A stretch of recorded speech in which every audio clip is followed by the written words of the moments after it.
আসসালামু আলাইকুম। আজকে আমরা গ্যাসের চুলায় পিৎজা বানাচ্ছি।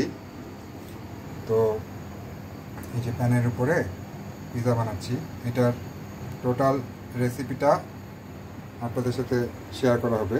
বাট সিস্টেম হচ্ছে এটা এরকম, এই যে একটা হাঁড়ি দিয়ে হাঁড়ির উপরে প্লেট, আর এটার উপরে আমরা একটা কাজ করছিলাম প্লেটটাকে একটু উঁচুতে রাখার জন্য একটা ওই যে ম্যাট স্ট্যান্ড, প্লেটের স্ট্যান্ড আছে না, ওইটা ইউজ করছিলাম। এই আমরা এটা বানাইতে আমরা কি দিছি বলো বলো। আচ্ছা, এটা আমরা ওভার দ্য ভয়েস এটা বলে দিব কি দেওয়া হয়েছে। এটা প্রায় হয়ে গেছে, এইগুলো কাঁচা আছে। এটা প্রায় হয়ে গেছে।